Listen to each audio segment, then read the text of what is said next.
హల్లెలూయా హల్లెలూయా. ఆమేన్ ఆమేన్ ఆమేన్. అందరూ కూర్చోనండి. దేవునికి స్తోత్రం. అందరు చేతులెత్తి గట్టిగా దేవునికి స్తోత్రాలు చెల్లించుదాం. హల్లెలూయా హల్లెలూయా హల్లెలూయా హల్లెలూయా. దేవుని వాక్యమును కొద్ది నిమిషములో జాగ్రత్తగా వినండి. వాక్యమును జాగ్రత్తగా వినడం ద్వారా అది మీ హృదయాల్లోనికి చొచ్చుకొని వెళ్ళాలి. చొచ్చుకొని వెళ్ళిన మాట మీ హృదయాల్లో తిష్ట వేసుకోవాలి. అది మొలకెత్తాలి. ఆ మొలక సాగుతూ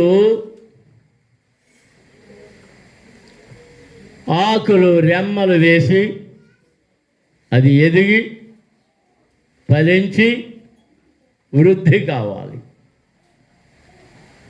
ఇతరులకు దాని ఫలాన్ని అందించాలి. అప్పుడే మీరు ఫలించిన వారు అవుతారు.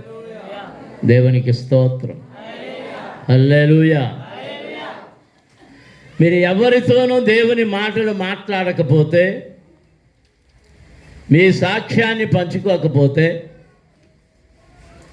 మీరు మందిరములో విన్న వాక్యాన్ని ఇతరులతో పంచుకోలేకపోతే మీరు ఎలాంటి వారంటే త్రోవ ప్రక్కన పడిన విత్తనముల వంటి వారు. ఆ త్రోవ ప్రక్కన పడిన విత్తనాలు ఏమైపోయినాయి? ఎవరెత్తిపోయారు? పక్షులు ఎత్తిపోయినాయి, తొక్కేశారు. ఏమన్నా అక్కడక్కడ మిగిలి ఉంటే అది ఏమైపోయింది?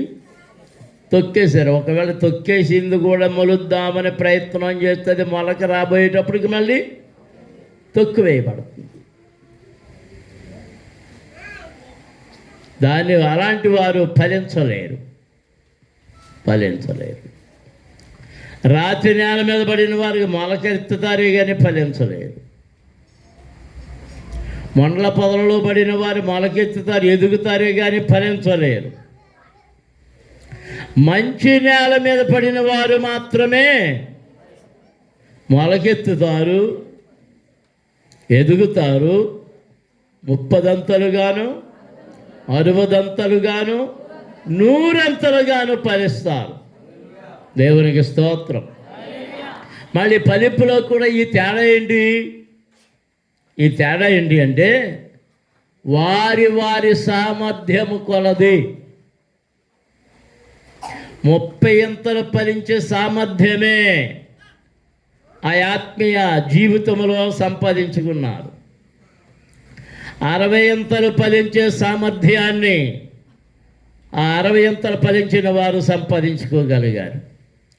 100 అంతలు ఫలించిన వారు విన్న వాక్యాన్ని కానీ ప్రార్థన కానీ ఏది విడిచిపెట్టక వ్యర్థం కాకుండా దానిని తమ జీవితంలో సంపూర్ణంగా పొందుకున్నారు కనుక 100 అంతలుగా ఫలించగలిగారు.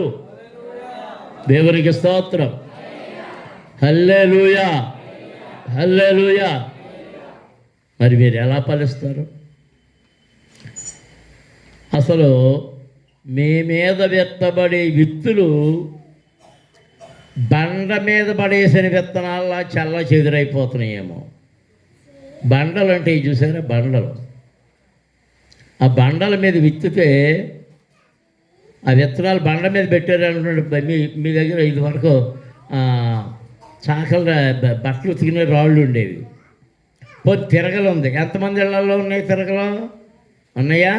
ఓ పని చేయండి, ఇంటికి వెళ్ళి ఓ గుప్పుడు గింజలు పట్టుకెళ్ళి దాని మీద పోయండి. ఆ తిరగలే ఎంత ఫలిస్తుందో చూడండి. దాని ప్రయోజనం ఉందా? మీరు తిరగట రాళ్ళు అయిపోయారు. అలాంటి పనికిమాలిన రాళ్ళు అయిపోయారేమో, చెక్కుముక్కి రాళ్ళు అయిపోయారేమో. ఆ చెక్కుముక్కి రాళ్ళు అయిపోతే విత్తువాడు వాక్యాన్ని విత్తినప్పుడు దానికి తగిలి ఈ విత్తనం ఏమైపోతుంది, మళ్ళీ రాయికి తగిలితే ఏమవుతుంది, దూరంగా వెళ్ళిపోతుంది, రాయి మీద ఉండదు. ప్రభువా, నా పరిస్థితి అలా ఉండకుండా సారవంతమైన భూమిగా నన్ను మార్చు, ఫలించని భూమిగా నన్ను మార్చు అని ప్రార్థన చేయాలి. అందరూ స్తోత్రాలు చెల్లించండి. దేవునికి స్తోత్రం. హల్లెలూయా. రాజుల 2వ గ్రంథములో 4వ అధ్యాయములో మనం అనేక సార్లు ధ్యానము చేసుకున్న మాటలే. 13వ వచనాన్ని చదువుకుందాం. నేను ఊగొట్టాలా?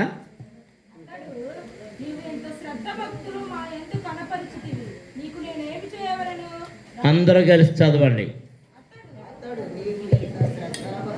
అతడు అంటే సరిపోతుంది. అతడు అదేదో సినిమా పేర్లాగా అతడు అన్న తర్వాత ఏంటి అది మొదలెట్టనే.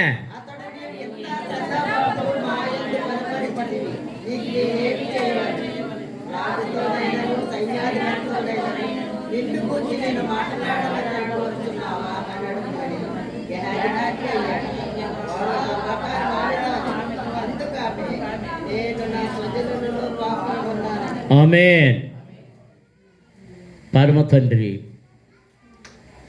పరిశుద్ధ ప్రభువా, జీవాధిపతి యేసునాథుడా, మీకు స్తోత్రములు చెల్లిస్తున్నాము. మీ సన్నిధిలోనికి మమ్మల్ని తోడుకుని వచ్చి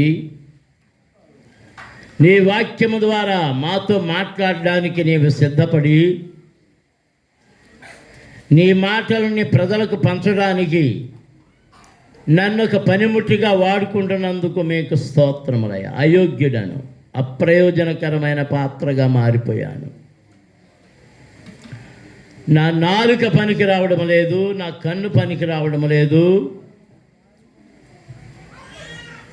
నా వెనుకిడి పనికి రావడం లేదు. అది నీకు తెలుసు.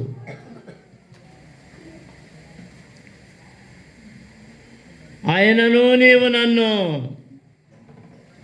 వాడుకొని ఉద్దేశించిన ఎడలా వాడుకోనండి.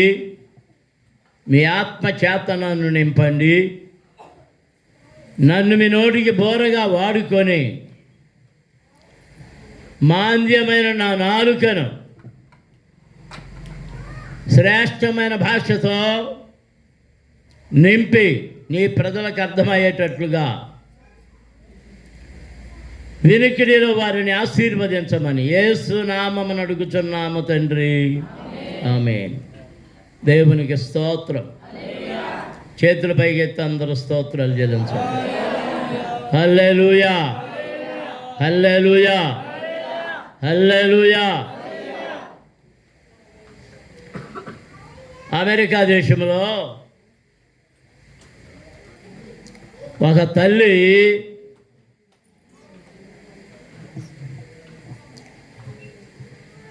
తనకు బిడ్డ పుడితే, ఆడబిడ్డ అయినా మగబిడ్డ అయినా, భర్త చనిపోయాడు గర్భంతో ఉండగా, ఆడబిడ్డ అయినా మగబిడ్డ అయినా నీ సేవకిస్తాను ప్రభువా, నీవు సేవలో వాడుకోవాలి అని ప్రార్థన చేసింది.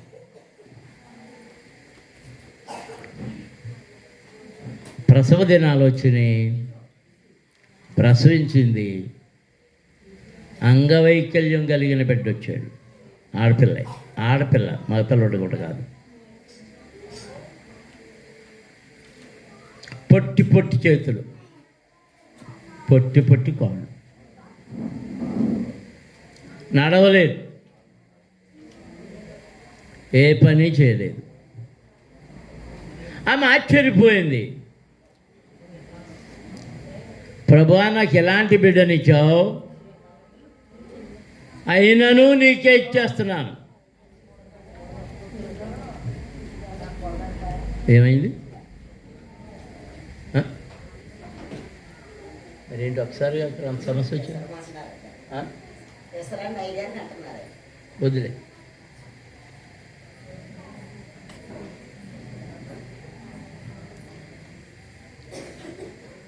అయినను నీ సేవ కొరకు ఇవ్వడానికి నాకు ఇష్టమే, మరి ఎలాగయ్యా అని ఆ బిడ్డను జాగ్రత్తగా పెంచడం ప్రారంభించింది. రాయలేదు, కానీ బిడ్డ చదువుకోవాలని ఆశ కలిగింది. ఎలా చదువుద్ది? బళ్ళు పంపితే చదువుద్దా? నేరం మీద ఉంది.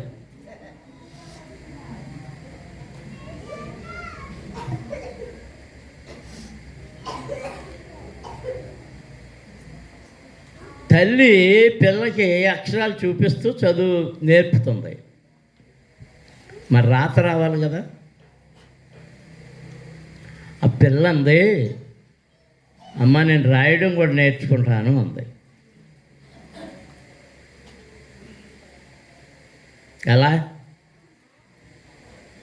ఎలా నేర్చుకుంటామమ్మా అంటే, నేను నోటితో పెన్ను పట్టుకుని రాయడానికి ప్రయత్నం చేస్తాను అని చెప్పి నోటితో పెన్సిల్ పట్టుకుని ముందు రాయడం మొదలుపెట్టింది.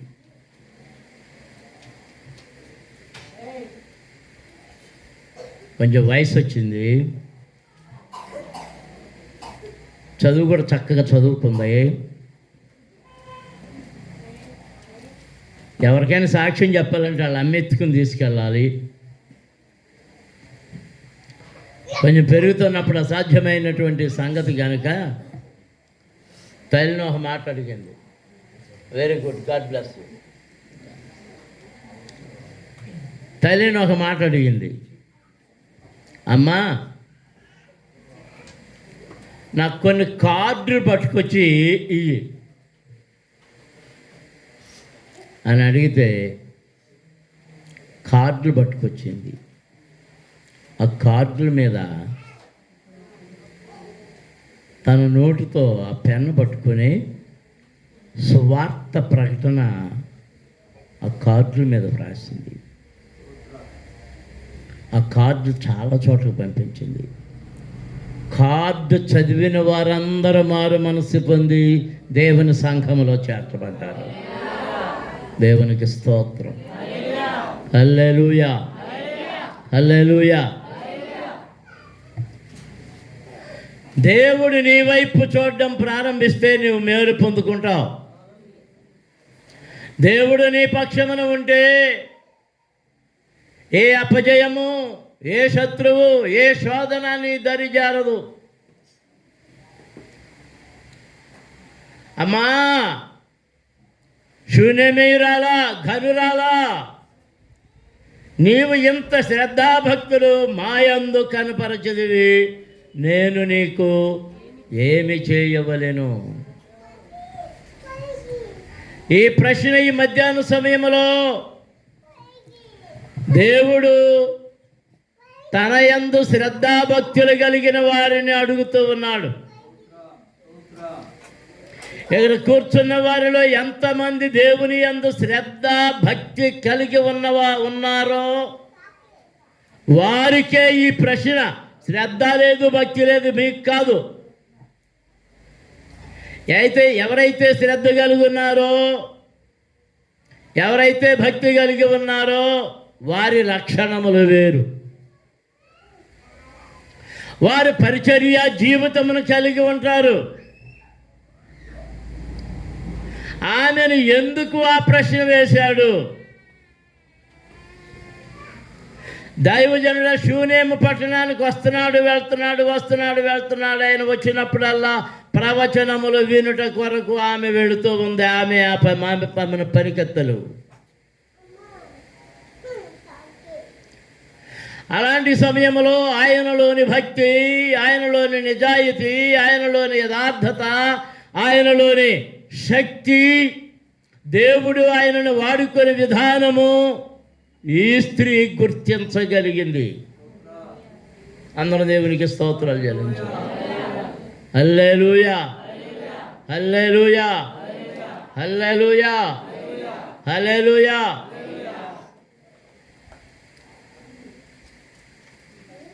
గుర్తించినందుచేత ఆమెలో ఆలోచన ప్రారంభమైంది. యథార్థవంతుడైన దైవజనునికి,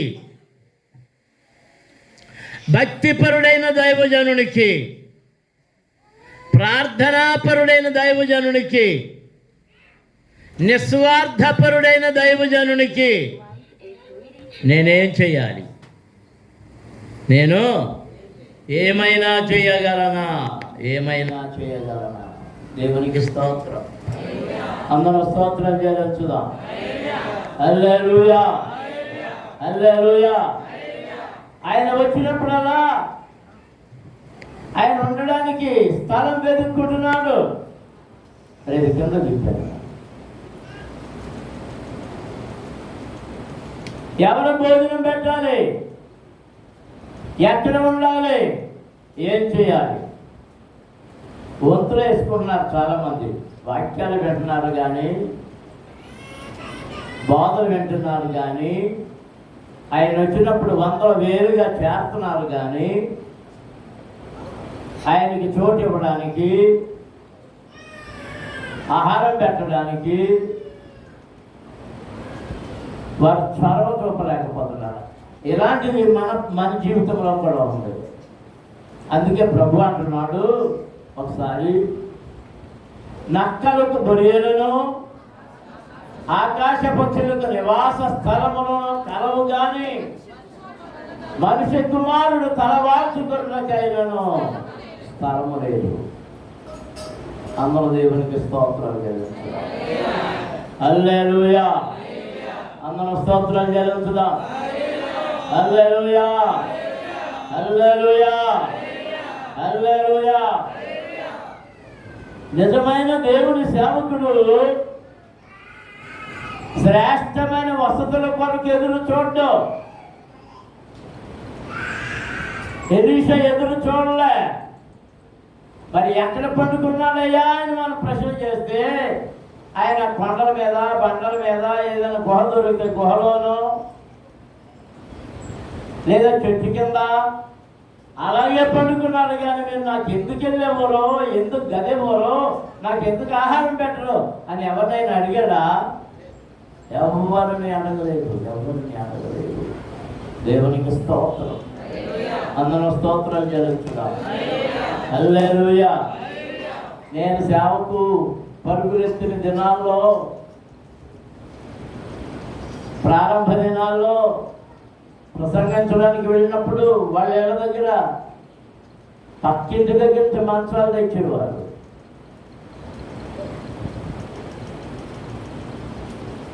ఎక్కడ పండుకోవాలి? చిన్న చిన్న గుడిసెలు, బయట చిన్న చిన్న చెట్లు,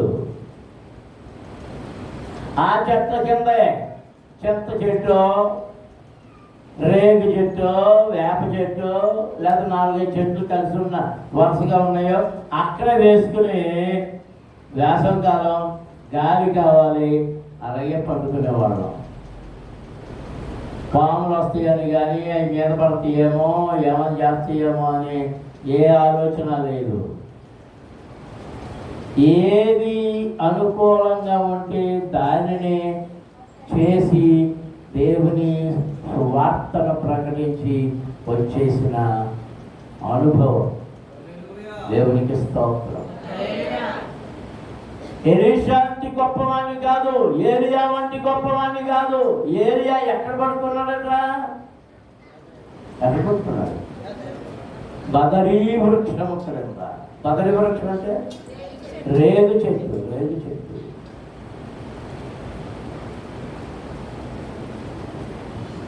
ఈనాటి దైవ సేవకులకి ఏవేవో వసతులు కావాలి, విమాన ప్రయాణాలు కావాలి, ఆ తర్వాత 2-3 కార్లు ఉండాలి, వెనకొక కారు ముందొక కారు ఉండాలి, మధ్యలో 5 ప్రయాణించే కారు ఉండాలి.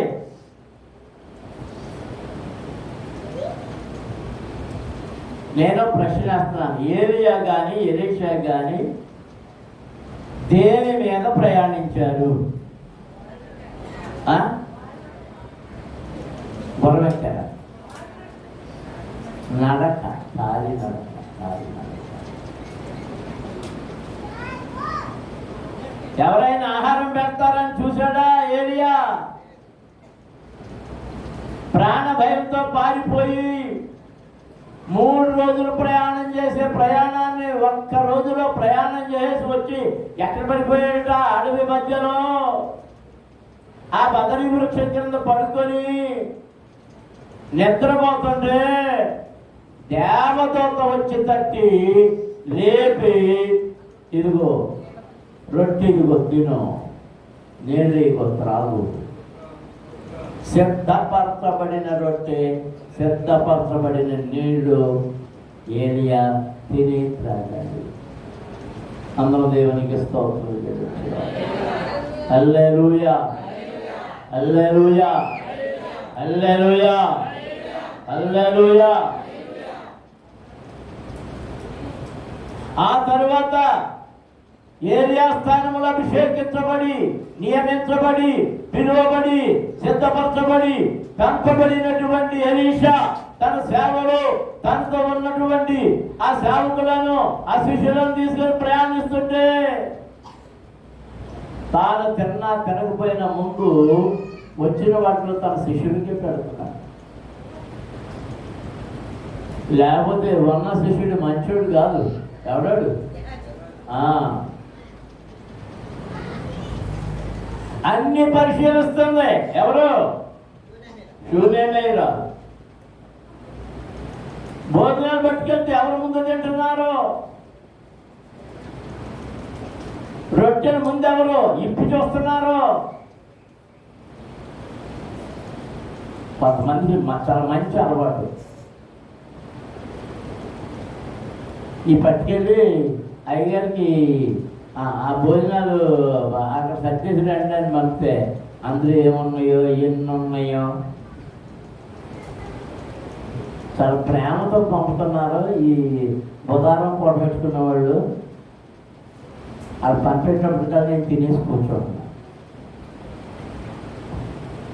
అవన్నీ మళ్ళీ సాయంకాలం అమ్మగారు తింటున్నాను. పంపితే ఎప్పుడు పంపాలి? నా భోజన సమయానికి పంపుకోవాలి. అప్పచెల్లుడు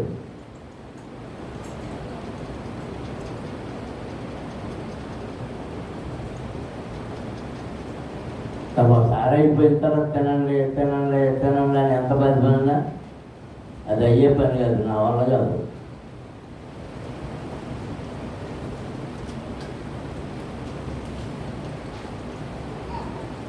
ఏదైనా సమయానికి చేసిందే పరిస్థితి. సమయం మించి చేసింది ఏది ఫలింపుకు రాదు. ఆయన భక్తి, ఆయన ప్రార్థన, ఆయన యథార్థత, ఆయన ఖచ్చితత్వం. ఎవరిది? ఎలీషా గారి ఖచ్చితత్వం ఎవరికి నచ్చిందంటే శూన్యమే గారికి నచ్చింది. ఆమె తన భర్తతో మాట్లాడుతుంది, అయ్యా మన పట్టణానికి వస్తున్నాడు, మన ఇంటికి కూడా వస్తున్నాడు ఒక దైవజనుడు. ఆయన పేరు ఎలీషా. ఆయన వచ్చినప్పుడు ఎక్కడైనా ఉండాలంటే ఏ పశువుల కొట్టంలోనో, ఎక్కడో గేదెలు, ఆవులు, మేకలు, గొర్రెలు ఉన్న స్థలాల్లో ఏదో కొంచెం చోటు చూసుకుని ఉంటున్నాడు అంతే. అది మర్యాదకరమైన పని కాదు. మనమైతే మంచి ఇళ్లలో ఉంటున్నాం, మనం అన్నీ కలిగి ఉన్నాం. దైవజనుడికి ఏది లేదు. ఆయన వచ్చినప్పుడల్లా ఉండడం కొరకు ఒక గది మన గోడ మీద కడదాం. దేని మీద? గోడ ఎక్కడుంది? ప్రహరీ గోడది. ప్రహరీ గోడలు చాలా పెద్దవి. అప్పుడు ఆ మనుషుడు ఏమన్నాడు తెలుసా? ఏది మంచిదో అది చెయ్యి. చూడాలి ఏమన్నాడు?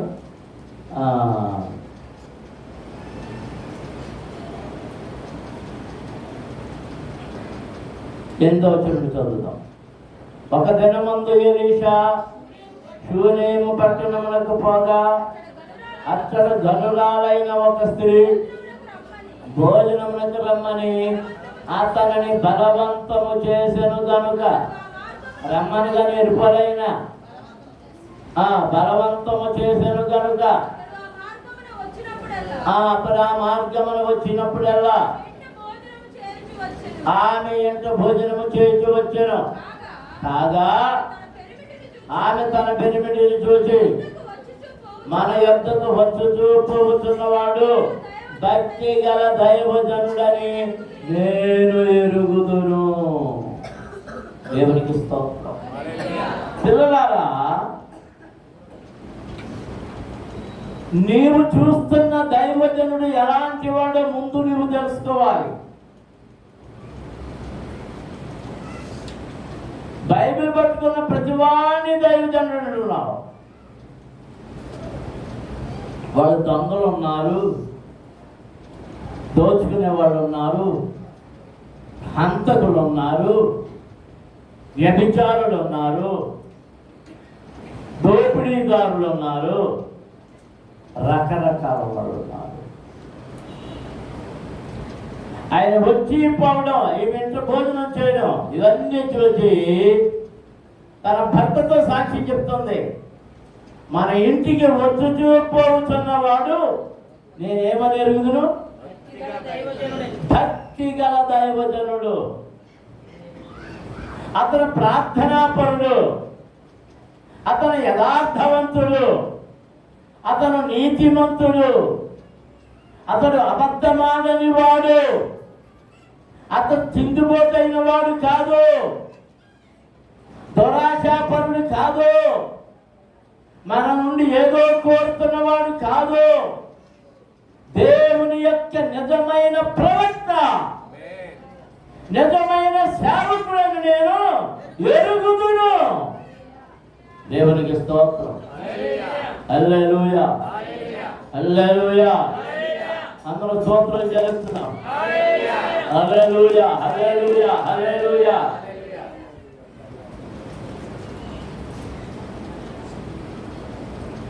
నీ భర్త గురించి నా భర్త గురించి నాకు తెలుసు అని ఎంతమంది చెప్పగలిగిన ఉన్నారు? చేయొచ్చు.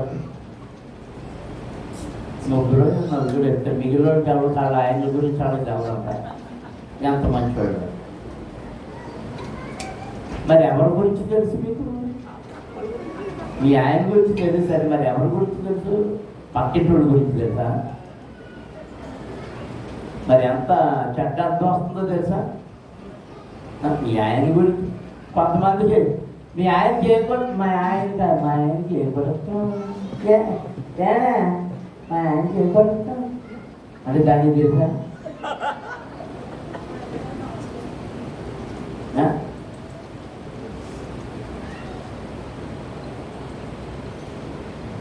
నీ భర్త ఏ బట్టలు ఇష్టపడతాడో నీకు తెలియాలి, ఏ కూర ఇష్టపడతాడో నీకు తెలియాలి, ఏ రంగు ఇష్టపడతాడో నీకు తెలియాలి, ఎలా ఉండాలనుకుంటాడో నీకు తెలియాలి.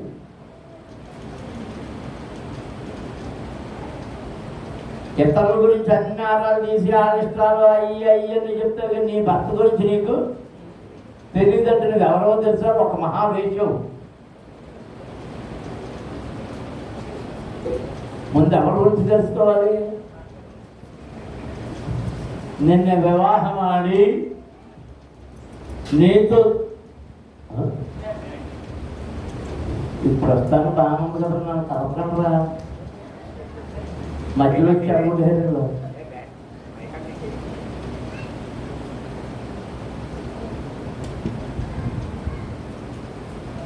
నేనేం చెప్తున్నాను మర్చిపోయాను.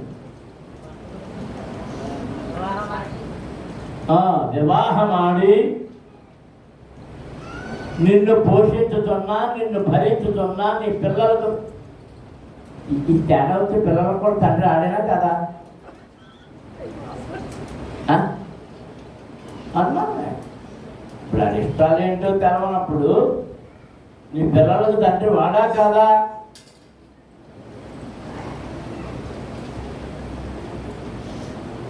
నీవు ఎరిగి ఉండాలి. నీ ప్రభువుని గురించి అలాగే ఎరిగి ఉండాలి. నీ రక్షకుని గురించి నీవు ఎరిగి ఉండాలి. నీ కొరకు ఆయన రక్తమును ఎలా చేర్చాడో తెలిసి ఉండాలి. ఆయన నీ కొరకు ఎలా శ్రమ పొందాడో నీకు తెలిసి ఉండాలి. ఎందుకు కొరకు శ్రమ పడ్డాడో, ఎలా శ్రమ పడ్డాడో, ఎవరు శ్రమ పెట్టారో, దానికి కారణం ఏంటో నీవు తెలుసుకొని ఉండాలి. అందరూ స్తోత్రం చెల్లించుదాం. హల్లెలూయా, హల్లెలూయా, హల్లెలూయా, హల్లెలూయా.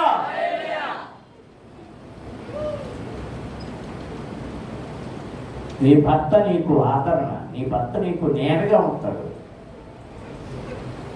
భర్త ప్రమాణం చేయించేటప్పుడు, పెళ్ళిలో ప్రమాణం చేయించేటప్పుడు ఏ ప్రమాణాలు చేయిస్తారు? ఒకవేళ భర్త విడిచిపెట్టి వెళ్ళిపోయిన విడవని వాడెవడు? భర్త విడిచిపెట్టి వెళ్ళిపోయిన విడవని వాడెవడు? ఇప్పుడు ఏదో అనుమానం వచ్చింది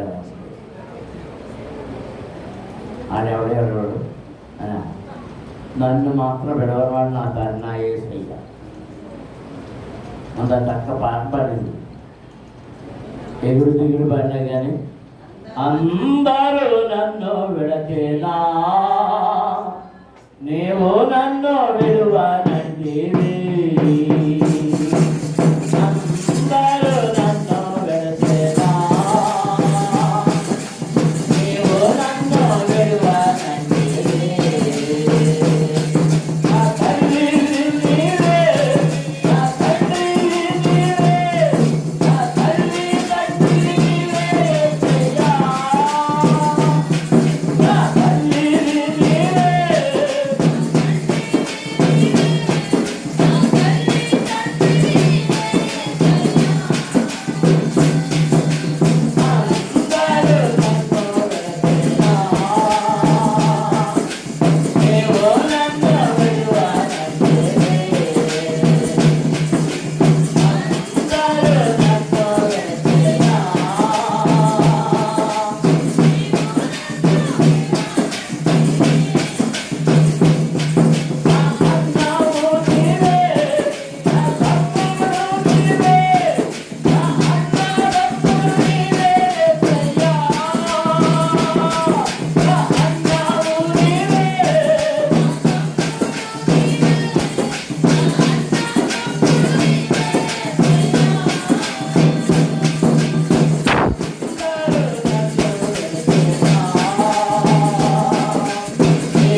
భర్తతో చెప్పింది, ఆయన సాక్ష్యమును నేను ఎరుగుతాను. ఏమైనా అడ్డం చెప్పాడా? ఏమైనా అడ్డం చెప్పాడా? ఇంకా మనం చదువుతుంటే, కావున మనం అతనికి గోడ మీద ఒక చిన్న గది కట్టించి అందులో అతని కొరకు మంచము, బల్ల పీట దీపస్తంభము నుంచును. అతడు మన యొద్దకు వచ్చుతున్నప్పుడల్లా అందులో బస చేయమని చెప్పాను. ఆ తర్వాత అతడు ఒకానొక దినమున వచ్చి ఆ గదిలో వచ్చి అక్కడ పరుండెను. దేవునికి స్తోత్రం. చెప్పింది భార్య వద్దన్నాడా? అంటే ఆయన గది కట్టిందంటే ఆయన ఏం చేశాడు అన్నమాట, వెంటనే పనివారిని పిలిచి ఆ గది కట్టడానికి అన్నీ సమకూర్చాడు. ఎవరు? భర్త. తన భార్య ఎవరిని నమ్ముతున్నదో ఆ దేవుని సేవకునికి గది కట్టించడానికి, ఆ ప్రవక్త గది కట్టించడానికి ఆ ఘనుడైన షూనేము పట్టణస్థుడు పనివారితో ఆ గదిని కట్టించినప్పుడు ఎలీషా అక్కడికి వచ్చినప్పుడు ఆయన పండుకున్నప్పుడు ఆలోచన చేస్తున్నాడు. ఆ రాత్రంతా ఆలోచన చేస్తాడు. ఎందుకు ఈమె కట్టించింది? ఈమెకేం కావాలి? ఈమెకేం కావాలి? ఈమెకేం కావాలి? ఉదయమైంది, ఉదయకాలపు ఆహారం పెట్టారు. మరలా ఆలోచిస్తున్నాడు, ప్రార్థిస్తున్నాడు. ప్రభువా, ఈమె ఎందుకు ఈ సౌకర్యం సమకూర్చింది? బయలుపరచు. మెల్లగా ఆమెను తీసుకురా అని గేహాజీని పంపించాడు. గేహాజీని పంపిస్తే ఆమె వచ్చింది. ఆమెను వేస్తున్న ప్రశ్న, నీవు పిమ్మటాతుడు తన దాసుడైన గేహాజీని పిలిచి ఈ షూనేమీయులను పిలువమనగా వాడు ఆమె పిలిచాను. ఆమె వచ్చి అతని ముందర నిలవబడెను. దేవునికి స్తోత్రం. సేవకుల ముందు, ప్రవక్త ముందు నిలబడింది. దేవుడు ఏం చెప్పాడో, నన్ను పిలిచాడు ఈయన, నన్ను ఎందుకు పిలిచాడు వినడం కొరకు శ్రద్ధతో ఆసక్తితో వచ్చింది. ఇప్పుడు ప్రశ్న వేస్తున్నాడు, అమ్మా నీవు ఇంత శ్రద్ధ భక్తి మాయందు కనపరిచినవి, నీకు నేనేమి చేయాలి? దేవునికి స్తోత్రం. అందరూ స్తోత్రం చేయడం చూడాలి. హల్లెలూయా, హల్లెలూయా. ఈ మధ్యాహ్న సమయంలో మీరు నేర్చుకోవాల్సింది ఏంటంటే,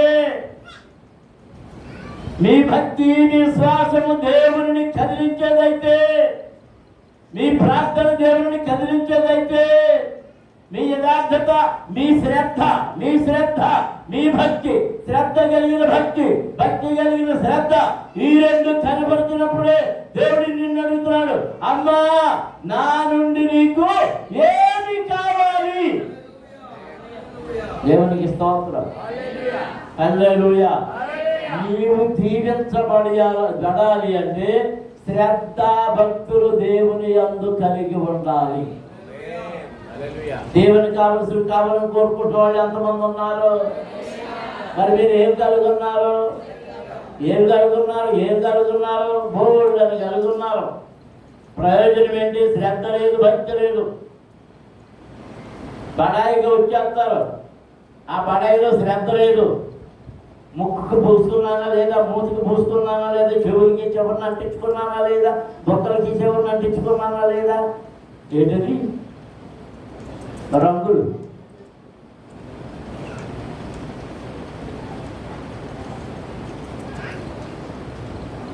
వేషాలు వేసుకుని వచ్చిన వాడు దేవునికి ఇష్టడు కాదు.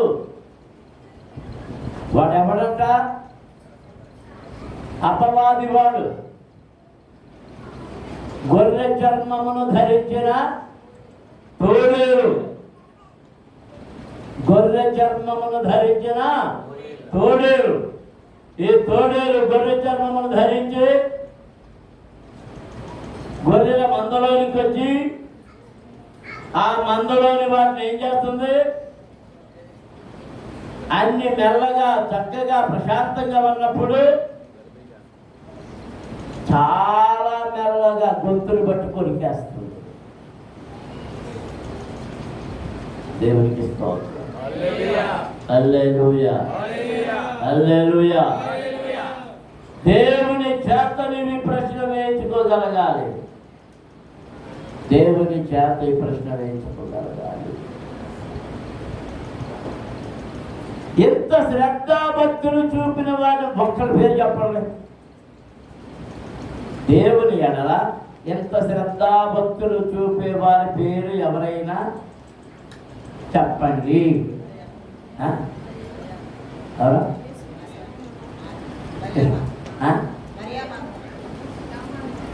ఏమని అమ్మ? పూర్ణ మరి అమ్మ, గడ్డ మరి అమ్మ, ఏమని అమ్మ? లోకాసు వార్త.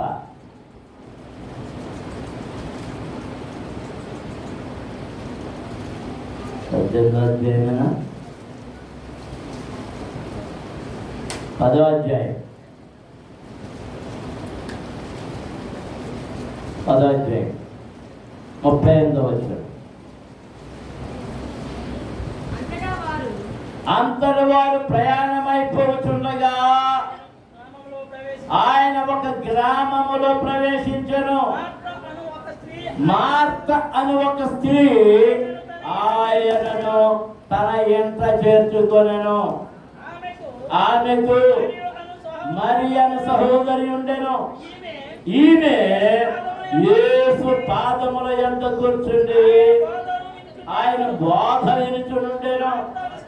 మార్త విస్తారమైన పని పెట్టుకొనుట చేత తొందరపడి ఆయన యొద్దకు వచ్చి, ప్రభువా, నేను ఒంటరిగా పనిచేయుచున్న సహోదరి నన్ను విడిచిపెట్టినందున నీకు చింత లేదా?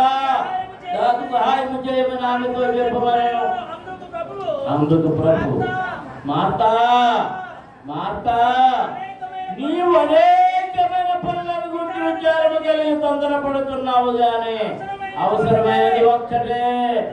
మరియా ఉత్తమమైన దానిని ఏర్పరచుకొనెను, అది ఆమె యొక్క నుండి తీసివేయబడదని ఆమెతో చెప్పెను.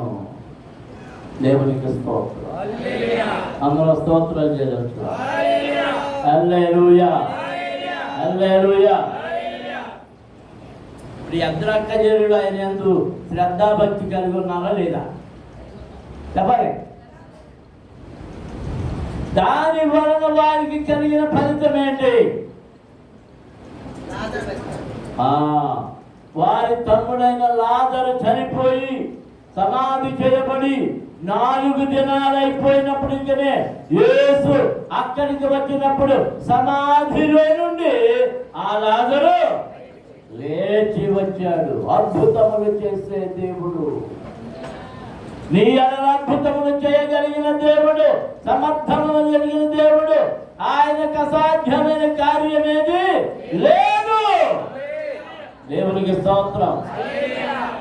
3వ రోజు అయిందంటే చిరకరం అయిపోయింది. ఆయన కావాలని 4వ రోజులు వచ్చాడు. 3 రోజులు అయిపోయిందంటే ఇక అయిపోయింది. ఇక కుళ్ళిపోవడం మొదలు పెడతాడు.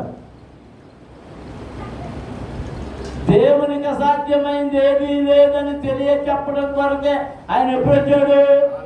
4వ రోజున వచ్చాడు. మన జీవితాల్లో కూడా అయ్యో ఇంక మనం ఏం చేయలేదు, నేను దేవుడిని నమ్ముకున్నాను కానీ నాకేమీ కలగలేదు, ఏమీ కలగలేదు అనుకుంటున్నావేమో. నీవు కలిగి ఉన్న భక్తి శ్రద్ధ కలిగిన భక్తేనా? నిష్కల్మషమైన భక్తేనా? ఏ అనుమానము లేని భక్తేనా? అదైతే నీవు అడగక ముందే నీకు కావలసినవన్నిటిని సమకూర్చే దేవుడు నీకు ఉన్నాడు. స్తోత్రం. హల్లెలూయా, హల్లెలూయా, హల్లెలూయా, హల్లెలూయా. నేను 12ంటికి ముగించేస్తానన్నా. నేను ఎలా బైబిల్ తెచ్చిపెట్టి ఉంచితే అవదు. నేను చాలాసార్లు చెప్పినట్టున్నాను. నా జీవితంలో చాలా చాలా అద్భుతాలు చేశాడు. ఊహించని అద్భుతాలు చేశాడు.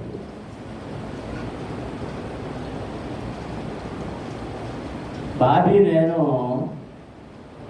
పెరుగు దేశం వెళ్ళి వస్తున్నాం. నా దగ్గర డబ్బులు ఉన్నాయి. అక్కడ మాకు కొన్ని డబ్బులు ఇచ్చారు. నేను సంఘాల్లో ప్రసంగించాను. ఆ ప్రసంగాలు చేసిన సంఘాలన్నీ నాకు కానుకలు ఇచ్చినాయి. అవన్నీ డాలర్స్లోకి మార్చుకున్నాను. కొన్ని ఎందుకైనా మంచిదని ఆ పెరుగు డబ్బులు అక్కడికి వచ్చిన మార్చలే కదా అన్నట్టుగా ఉంచుకున్నాను. నేను ఒక అవర్ 2 అవర్ డాలర్స్ ఉన్నాయి. బావి దగ్గర కొన్నానే, నా దగ్గర కొన్నాను. మా తిరుగు ప్రయాణం ఆమ్స్టర్డామ్లో 36 గంటలు 8 గంటలు ఆగిపోయాం. విమానంలో ప్రయాణించేటప్పుడు మాకు భోజనాలు పెట్టేస్తారు. ఎక్కగానే ముందు టిఫిన్లు అవి పెడతారు. కాసేపు తర్వాత భోజనం పెడతారు. ఆ ప్రయాణించే దాన్ని బట్టి వాళ్ళ సిస్టమ్ ఏదో ఉంటుంది. ప్రయాణించే మార్గాన్ని బట్టి కింద దేశాల ట్రైన్ బట్టి పేరు బట్టి భోజనం పెట్టారు. విమానం దిగేలాగా కనీసం 2 సార్లు భోజనం చేస్తాం.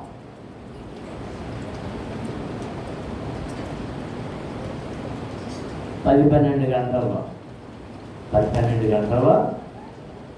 కనీసం 2 సార్లు భోజనం చేస్తాం. 36 గంటలు ఉండాలి. 36 గంటలు ఉండాల్సి వస్తే సరిగా విమానం దిగబోయే ముందు పెట్టేశారు. మాకు తినేసాం. ఇంకా రేపు కాఫీలు అవి కూడా కావాలని ఇచ్చేశారు. దిగాం. రాత్రి పడిపోయింది. ఇంచుమించు 10 గంటల పైన ఉంటుంది కదా రాత్రి. ఇంకా రాత్రి మేము తినక్కల్లా హ్యాపీగా ఆ చోట్లు చూసుకుని పడుకుని నిద్రపోయాం. తెల్లారు లేచాం. ముందు మొహం కడుక్కున్నాను. మొహం కడుక్కున్న తర్వాత నా మొదటి ట్యాబ్లెట్ మొహం కడుక్కోదాన్ని వేసుకోవాలి. ట్యాబ్లెట్ వేసుకున్నాను. తర్వాత ట్యాబ్లెట్ వేసుకోవాలి. టిఫిన్ చేసి వెళ్ళాను. సరే టిఫిన్ చేస్తా కానీ అవన్నీ నెతుక్కుంటా వెళ్తున్నాను. దాన్ని చూడరా అంటే ఆ ఫ్రెండ్ 500 తీసుకుంది. కాఫీ షాప్ తీసుకుంది. అక్కడికి వెళ్దాం డాడీ వెళ్దాం. అక్కడికి వెళ్దాం. మంచి స్టైల్గా వరుసలో నిలబడ్డాం. నేను పక్కన నేను తెస్తాను డాడీ అని వాడు వెళ్ళాడు. వెళ్ళి మాకు ఇలా అవి కావాలి ఇవి కావాలి ఏమేమి కావాలో మేము లిస్ట్ చెప్తాను. మా దగ్గర డబ్బులు డాలర్స్ ఇచ్చేది. నేను తీసుకోమన్నాను. అదే ప్రపంచంలో తీసుకున్నాను అని అక్కడే చూసాను. అక్కడ డాలర్లు అంటే కళ్ళు అద్దుకుని తీసుకుంటారు. మరి ఏం కావాలంటే నెదర్లాండ్స్ డబ్బులే కావాలన్నాడు. అది ఆమ్స్టర్డామ్ అన్నది నెదర్లాండ్ దేశంలో ఉంటాయి. ఆ డబ్బులు మా దగ్గర. అదేంటి డాలర్స్ తీసుకుంటారు కదా అంటే లేదు నేను తీసుకో. సరే బ్యాంకులు ఉంటే ఎయిర్పోర్ట్లో గబగబా బ్యాంకు దగ్గర బ్యాంక్ ఎంత తీయలే.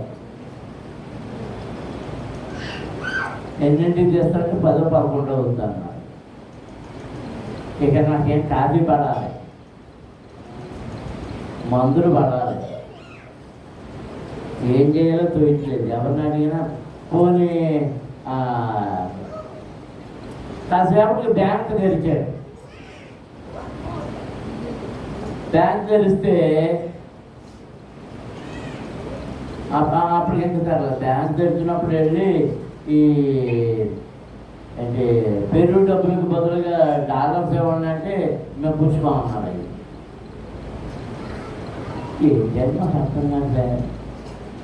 అది ఎవరైనా కొన్ని డాలర్లు తీసుకుని ఆ నెదర్లాండ్స్ డబ్బులు ఇస్తారేమో అని చూస్తుంటే ఎవరు కాబట్టి అందరూ ప్రయాణికులే. ఒక పక్కన నిలబడ్డాను, ప్రభువా ప్రార్థన చేస్తాం, ప్రభువా ఆ టిఫిన్ తినాలి, మళ్ళీ ఈ మందులు వేసుకోవాలి, ఏం చేయాలి అర్థం కావట్లే. విచిత్రమైన సంగతి ఏంటంటే నాకు నేల మీద 2 పాయింట్స్ కనపడ్డాయి. నానే ఆ 2 ఏదండి ఏదో మా అబ్బాయి కాక ఆ పక్కన ఆడికి 2 పాయింట్స్ కనపడ్డాయి. ఆడేలేడు ఎవరైనా చూస్తుంటే ఎవరు మాట్లాడాలి. ఇంకొంచెం అక్కడికి వచ్చేటప్పుడు ఇంకో 2 పాయింట్స్ కనపడ్డాయి. ఏదో దాన్ని లెక్క పెట్టుకున్నాం. సరే, ఈ డబ్బులు ఇవి నెదర్లాండ్స్ డబ్బులు. ఏ డబ్బులు? నెదర్లాండ్స్ డబ్బులు. ఆ షాపులో వెళ్ళి అక్కడికి వెళ్ళి 2 కాఫీలు, ఇది మాకు ఈ తక్కువలో ఏ రొట్టెలోనే అవి చూసుకొని ఈ సరిపోతే లేదో చూసి వాటికి ఇవ్వండి అన్న.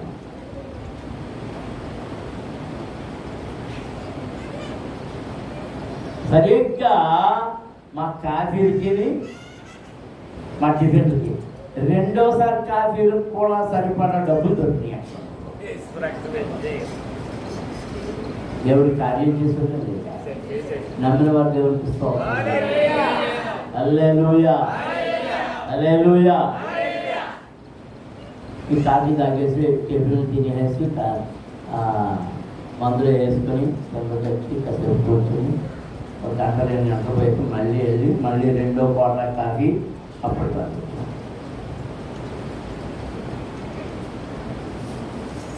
అప్పుడు బ్యాంక్కి వెళ్తే బ్యాంక్ తీసుకుంది. ఈ పెరుగు డబ్బులు మారుతామంటే మార్చున్నా అన్నాడు. ఇంకా మార్చున్నప్పుడు చెప్తే కుదరదు అన్నాడు. వచ్చేసాం. మధ్యాహ్నం భోజనం కదా, ఈసారి మధ్యాహ్నం భోజనానికి వేరే రెస్టారెంట్ ఉంది, అక్కడికి వెళ్ళాను. అక్కడ మా డబ్బులు ఇంకా ఆలస్యం తీసుకున్నాం. మేము ఆధారపడిన దేవుడు మమ్మల్ని విడిచిపెట్టలేదు. నీవు దేవుని మీద ఆధారపడితే నిన్ను విడిచిపెట్టడు. నీవు శ్రద్ధ భక్తి కలిగి ఉంటే ఆయన నీ మార్గములలో నిన్ను విడిచిపెట్టడు. నీకేది అవసరమో దానిని సమయానికి అనుగ్రహిస్తాడు. నమ్మిన వారు స్తోత్రం జరుగుతుంది. హల్లెలూయా, హల్లెలూయా, హల్లెలూయా. కృప చూపే దేవుడు, దయగలిగిన దేవుడు, నమ్ముకొనదగిన సహాయకుడు. మోకరించండి, ప్రార్థన చేస్తున్నాం. ఎంత శ్రద్ధ భక్తులు కలిగి ఉన్నావు. నీకేమి కావాలి? నీకేమి సహాయం కావాలి? నీకేదైనా దేవుని నుండి సహాయం కావాలంటే, దేవుని నుండి నీకు ఏదైనా అవసరమై ఉంటే దేవుని యందు శ్రద్ధ కలిగి ఉండు, భక్తి కలిగి ఉండు. నిష్కల్మషమైన భక్తి, ప్రేమ కలిగిన భక్తి, నిజమైన ప్రేమ దేవుని ఎడల చూపించు. నిజమైన భక్తి దేవుని ఎడల చూపించు.